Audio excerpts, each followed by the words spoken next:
নমস্কার সবাইকে, সম্পাস cooking and lifestyle চ্যানেলে আপনাদের সবাইকে স্বাগত জানাই। আজ আমি তৈরি করব সহজ পদ্ধতিতে মিষ্টি দই। মিষ্টি দই তৈরি করার জন্য নিয়েছি কান্ট্রি ডিলাইটের 2 প্যাকেট মোষের দুধ, 1 প্যাকেট গরুর দুধ। মোষের দুধ ও গরুর দুধে ফ্যাটের পরিমাণটা অনেকটাই বেশি থাকে। মিষ্টি দই খুব ভালো খেতেও লাগে, খুব ভালো তৈরিও হয়। এখানে একটি পাত্রেতে আমি সামান্য জল দিয়ে খুব ভালো করে ফুটিয়ে ধুয়ে নিয়েছি। গরম জল দিয়ে পাত্রটা ধুয়ে নিলে নিচে দুধটা লেগে যাওয়ার সম্ভাবনা খুবই কম থাকে, পাত্রটাও খুব ভালোভাবে পরিষ্কার হয়ে যায়। নিয়েছি 1.5 লিটার লিকুইড দুধ। দুধটা খুব ভালোভাবে ফুটে উঠলে এই পর্যায়ে ব্যবহার করতে হবে চিনি। চিনির পরিমাপটা লাগবে 1 লিটার দুধ পিছু 250 গ্রাম চিনি, কিন্তু এখানে আমি চিনি ইউজ করব না, চিনির পরিবর্তে ব্যবহার করব বাতাসা। নিয়েছি 200 গ্রাম বাতাসা। আর ক্যারামেল তৈরি করার জন্য নিয়েছি 50 গ্রাম চিনি। দুধটা ফুটে হাফ পর্যায়ে এলে সেই পর্যায়ে দিয়ে দেব বাতাসা। বাতাসা দিলে মিষ্টি দইয়ের কালারটা দেখতেও খুব ভালো লাগে, খেতেও খুব ভালো লাগে। বাতাসাটা দুধের সঙ্গে অ্যাড করার পর খুব ভালো করে নাড়তে থাকবো। যতক্ষণ না বাতাসাটা দুধের সঙ্গে মিক্সড হচ্ছে ততক্ষণ দুধটাকে খুব ভালো করে নাড়তে থাকবো। আর নিয়েছি বাজার থেকে কিনে 100 গ্রাম টক দই। টক দইটাকে আমি আগে থেকেই 10 মিনিট মতো একটা ছাঁকনির উপরে রেখে জল ঝরাতে রেখে দিয়েছিলাম। জলটা খুব ভালোভাবে ঝরে যাবার পর অন্য আরেকটি পাত্রে নিয়েছি। খুব ভালো করে ফেটিয়ে নেব। টক দইয়ের ক্রিমি ও স্মুদি ভাবটা যতক্ষণ না আসছে ততক্ষণ পর্যন্ত ফেটাতে থাকবো। টক দইটা থেকে কিছুটা টক দই আমি অন্য আরেকটি পাত্রে তুলে রেখেছি, আমার পরবর্তীতে কাজে লাগবে। আর নিয়েছি বাজার থেকে 100 গ্রাম মিষ্টি দই। মিষ্টি দইটাকেও আমি খুব ভালো করে ফেটিয়ে নেব।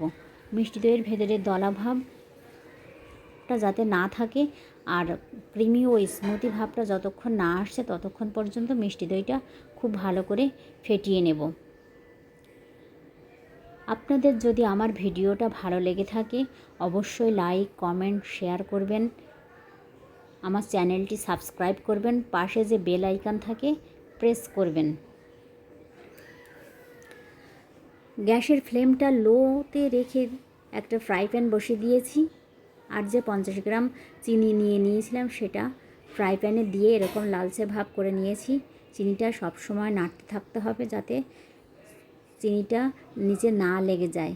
এই পর্যায়ে দিয়ে দিতে হবে গরম দুধ।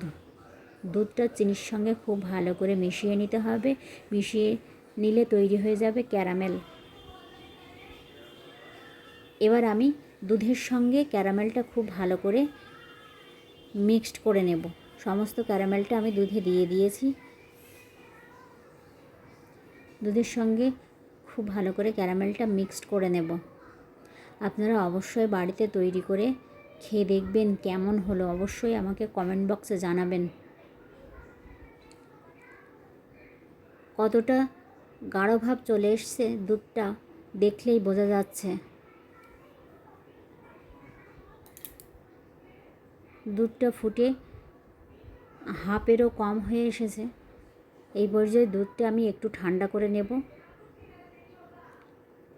ঠান্ডা করার জন্য এভাবে একটা চামচের সাহায্যে উপর নিচ করতে থাকতে হবে, তাহলে দুধটা অনেকটা ঠান্ডা ভাব হয়ে যাবে।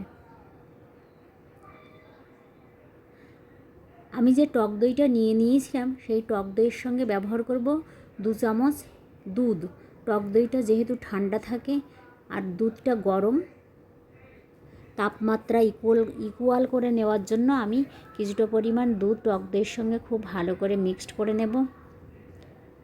সেরকমভাবে মিষ্টি দইয়ের সঙ্গেও আমি কিছুটা দুধ মিশিয়ে খুব ভালো করে মিক্সড করে নেব।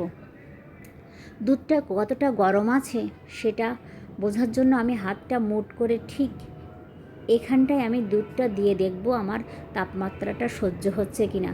তাপমাত্রাটা সহ্য হলে সেই পর্যায়ে আমার মিষ্টি দইটা ব্যবহার করব। মিষ্টি দইটা দিয়ে দেবার পর আমি দিয়ে দেব টক দইটা, দুধটা যদি গরম থাকে সেই পর্যায়ে টক দইটা দেওয়া যাবে না, তাহলে দুধটা 100% কেটে যাবে। আমি আবারও রিপিট করছি, দুধটা গরম থাকাকালীন টক দইটা দেওয়া যাবে না। আমি যেভাবে পরীক্ষা করে দেখে নিতে বলেছি ওইভাবে পরীক্ষা করে নিতে হবে। তাপমাত্রা হাতের উপরে দিয়ে দেখতে হবে সহ্য হচ্ছে কি না। তাপমাত্রা সহ্য হলে তবেই টক দইটা দিতে হবে। আর গরম থাকা অবস্থায় টক দই দিলে দুধটা 100% কেটে যাবে আর মিষ্টি দই তৈরি হবে না।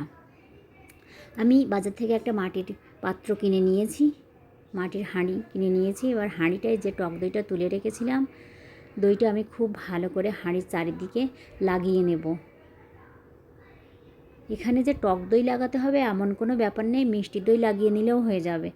আর নতুন মাটির পাত্র কিনলে হাঁড়ির ভেতরে যে বালি বালি একটা ভাব থাকে সেটা একটা শুকনো কাপড় দিয়ে খুব ভালো করে মুছে নিলে হবে, কিন্তু পাত্রটা ধোয়া যাবে না, ধুলে দইটা ভালো জমাট বাঁধবে না। এবার যে দইটা বানানোর জন্য দুধটা আমি জ্বালিয়ে রেখেছিলাম, দেখলেই বোঝা যাচ্ছে দুধটা কতটা গাঢ় হয়েছে, দই বানানোর উপযুক্ত হয়ে গেছে। এবার আমি মাটির পাত্রটায় সমস্ত দুধ ঢেলে দেব।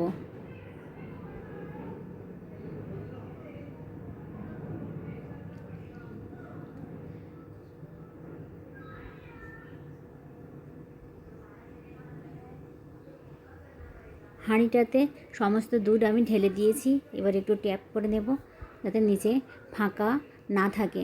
আমি একটা ফয়েল পেপার নিয়ে নিয়েছি। হাঁড়িটাতে এমনি ঢাকনা দিলেও হয়ে যাবে, কিন্তু আমার কাছে যেহেতু ফয়েল পেপারটা ছিল তাই আমি ফয়েল পেপারটা দিয়ে দিয়েছি। ফয়েল পেপারটা দিয়ে খুব ভালো করে হাঁড়ির মুখটা বন্ধ করে দিতে হবে যাতে হাওয়াটা না পাস হয়। এভাবে আমি খুব ভালো করে হাঁড়ির মুখটা বন্ধ করে দিয়েছি। এরপরে আমি 10 থেকে 12 ঘন্টা দইটা জমাট বাঁধার জন্য রেস্টে রেখে দেব। 10 থেকে 12 ঘন্টা জমাট বাঁধার পরও যদি দইটা জমাট না বাঁধে, তবে একটা পাত্রে কিছুটা পরিমাণ জল গরম করে খুব ভালো করে ফুটিয়ে নেওয়ার পর সেই ফুটন্ত জলের উপরে হাঁড়িটা বসিয়ে রাখলে 15 মিনিট মতো বসিয়ে রাখলে তারপরে তুলে রেখে দিলে অবশ্যই দই জমাট বাঁধবে। এভাবে একটা মোটা তাওয়াল দিয়ে আমি 10 থেকে 12 ঘন্টা দইটা জমাট বাঁধার জন্য রেস্টে রেখে দেব। আপনারা অবশ্যই বাড়িতে তৈরি করে খাবেন, কেমন হলো অবশ্যই জানাবেন।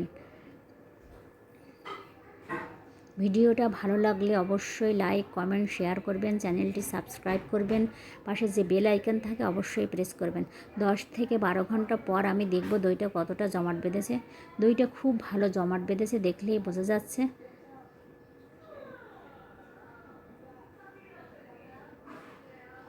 সবাইকে অনেক অনেক ধন্যবাদ, সবাই ভালো থাকবেন।